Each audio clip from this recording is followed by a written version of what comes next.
ఇది చింతపండు లేని పప్పుచారు అన్నమాట. ఈ పప్పుచారు పుల్ల పుల్లగా చాలా బాగుంటుంది. కాకపోతే చింతపండు వాడము, ఇందులో చింతకాయ వాడతామన్నమాట. ఇది ముందుగా ఒక అరగంట ముందు పప్పు నానబెట్టుకుంటే గ్యాస్ రాదు. పప్పు ఎక్కువ నానితే గ్యాస్ట్రిక్ ట్రబుల్ ఉన్న వాళ్ళకి ఆ సమస్య ఉండదన్నమాట. పప్పు ముందుగా కడిగి నానబెట్టుకోవాలి. అలా నానబెట్టుకున్న దాంట్లో 2 ఉల్లిపాయలు, 4 పచ్చిమిరపకాయలు వేసుకొని వాటర్ పోసుకొని 1కి 1.5 అనమాట. 1 గ్లాసు పప్పు అయితే గ్లాసున్నర వాటర్ పోసుకొని పైన మూత మీద చింతకాయలు పెట్టుకోవాలి. దాంట్లో వేసేస్తే పప్పు ఉడకదు. అందుకని మూత మీద చింతకాయలు పెట్టుకొని అది మనం కుక్కర్లో పెట్టి ఉడకనిచ్చుకుంటాం. ఇవి ఉడికాక చింతకాయలు విడిగా గిన్నెలో వేసుకొని చక్కగా పిసుక్కొని ఆ పప్పు బాగా మెదుపుకొని అందులో ఆ పప్పు ఉడికింది చూసారా మెత్తగా, అందులో ఈ చింతకాయలు బాగా మెదిపి ఆ వాటర్ అందులో పోసి బాగా 2-3 గ్లాసులు వాటరు ఆ పిసికి అందులో పోసుకోవచ్చు.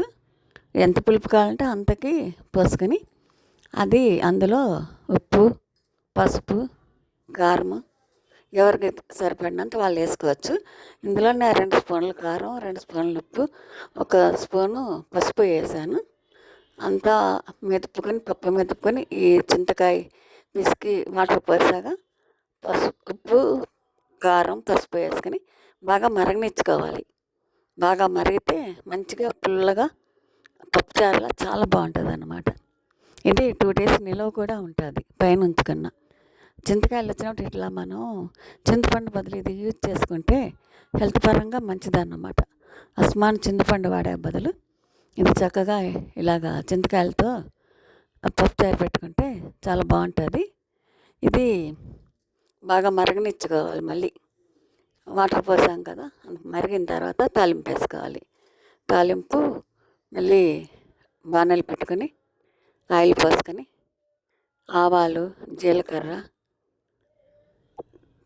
కరివేపాకు, ఎండుమిరపకాయ, ఇష్టమైన వాళ్ళు ఎల్లుల్లిపాయ కూడా వేసుకోవచ్చు. కొద్దిగా 1 స్పూన్ మెంతులు వేసుకోవచ్చు.